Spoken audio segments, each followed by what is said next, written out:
अस्सलाम वालेकुम दोस्तों, उम्मीद करता हूँ आप सब लोग खैरियत से होंगे। दोस्तों एक बहुत बड़ी इम्पोर्टेंट वीडियो है और बहुत बड़ी ब्रेकिंग न्यूज़ आपसे शेयर करने जा रहा हूँ। कल मंडे वाले दिन पुर्तगाल के अंदर जो असेंबली के अंदर जो एक बिल पेश हुआ जिसके अंदर नेशनलिटी लॉ के चेंजेस के बारे में, उसकी ड्यूरेशन बढ़ाने के हवाले से, उसके अलावा फैमिली पे जो है फैमिली रियूनिफिकेशन या फैमिली अपॉइंटमेंट या फैमिली के बारे में बुलाने के जो रूल्स चेंज हो रहे हैं, बेबी बर्थ पे जो चेंजेस की जा रही हैं या बाकी जो भी चेंजेस की जा रही हैं, उसके बारे में सारी डिटेल आपसे शेयर करूँगा। वीडियो बहुत इंपॉर्टेंट है, वीडियो को लास्ट तक देखिएगा, स्किप नहीं कीजिएगा। सबसे पहले आपसे रिक्वेस्ट करता चलूँ, चैनल को लाइक करें, शेयर करें, सब्सक्राइब करें, बेल आइकन को प्रेस कर दें और अपने दोस्तों के साथ भी ज़रूर शेयर करें। वीडियो शुरू करते हैं जी। वीडियो शुरू करने से आपको बताता चलूँ कि ये एक प्रपोज़ल है जो गवर्नमेंट ने दिया है। ये कुछ दिन के अंदर जो है वो पार्लियामेंट के अंदर आएगा, फिर डिस्कस होगा और जहाँ तक मुझे लगता है कि ये अप्रूव भी हो जाएगा, क्योंकि गवर्नमेंट इसको लेके आ रही है, अपोजिशन इसको अपोजिशन करने वाली नहीं है। वो ऑलरेडी अपने इसी तरह के ही आपको पता है वो दे चुके हैं जो प्रपोज़ल हैं कि इस तरह किया जाए और इस तरह किया जाए। तो वोट उनके पास ऑलमोस्ट कंप्लीट होंगे और मुझे लगता है कि ये वैसे ही जो है वो अप्रूव हो जाएगा। लेकिन अभी तक आज तक की जो रिपोर्ट है उसके हिसाब से ये है कि ये एक प्रपोज़ल है, गवर्नमेंट ने बनाया है ये चेंजेस सारी। अब वो मैं आपको डिटेल में सारी बताता हूँ और वो उन्होंने पार्लियामेंट के अंदर आके कुछ दिन के अंदर ही जो है वो आके डिस्कस करनी है और कहीं और अप्रूव हो गई तो फिर ये कानूनी जो है वो लॉ बन जाएगा। लेकिन इसके चांसेस हैं कि ये हो सकता है ये बन जाए। तो देखते हैं आगे जो भी अपडेट आएगी या इसमें कोई चेंजेस होती है तो वो अलग से मैं वीडियो बना के शेयर कर दूँगा। अभी मैं आपसे जो इसकी कंप्लीट डिटेल शेयर करता हूँ। सबसे पहली जो चीज़ है इसके अंदर रेज़िडेंसी रिक्वायरमेंट और नेशनलिटी लॉ के अंदर जो रिक्वायरमेंट है उसके अंदर की गई है।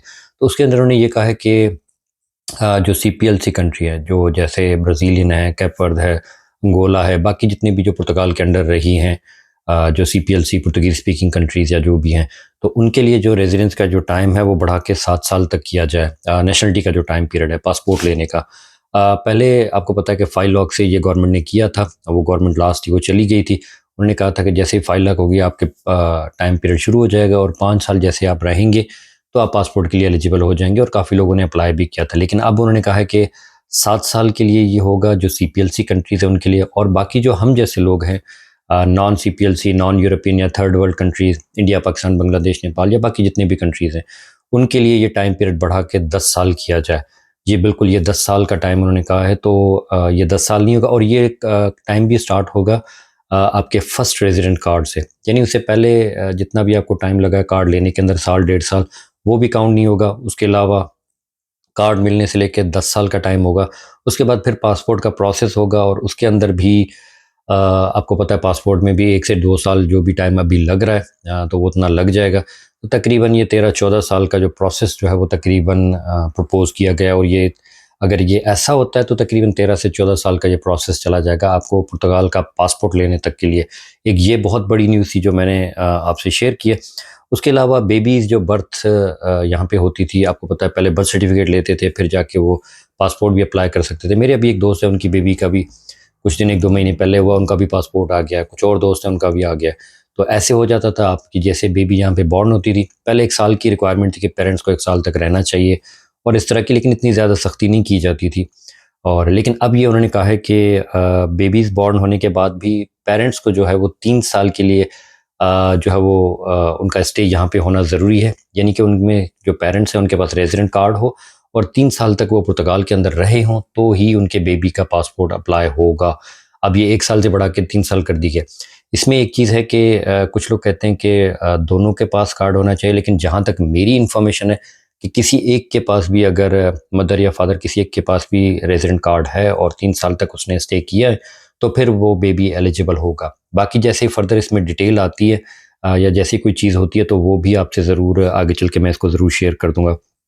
उसके अलावा loss of nationality and services जो है, नेशनलिटी आप किस कंडीशन में लॉस कर सकते हैं।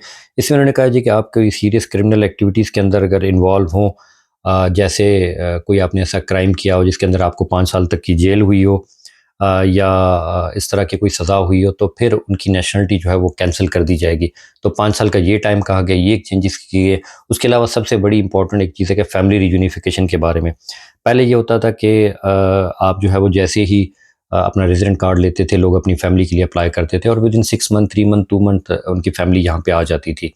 अब इन्होंने ये कहा है कि फैमिली यूनिफिकेशन में भी ये और चेंजेस और इसको टाइट करने जा रहे हैं। उसके अंदर एक प्रपोज़ल ये भी है कि कार्ड लेने के बाद आपको 2 साल पुर्तगाल के अंदर रहना पड़ेगा, उसके बाद ही आप एलिजिबल होंगे अपनी फैमिली बुलाने के लिए। पहले तो हम जैसे ही कार्ड लेते थे, हम डायरेक्ट अपनी फैमिली के लिए अप्लाई कर लेते थे। लेकिन अब इन्होंने कहा है कि आपको 2 साल कार्ड लेने के बाद, चाहे हस्बैंड है, वाइफ है, जो दूसरे को बुलाना चाह रहा है, वो 2 साल तक स्टे करे पुर्तगाल के अंदर कार्ड लेने के बाद, और उसके बाद वो एलिजिबल, यानी सेकंड कार्ड पे वो आप जाके एलिजिबल होंगे अपनी फैमिली को बुलाने के। आपको पता है 2 साल हो गए, उसके बाद कार्ड एक्सपायर हो जाना है, फिर इसको रिन्यू करवाने में फिर 2-4 महीने और लग जाने, तो ये भी एक लंबा प्रोसेस हो जाना है जब तक आपकी फैमिली आप बुला सकेंगे। ये एक चीज़ हो गई।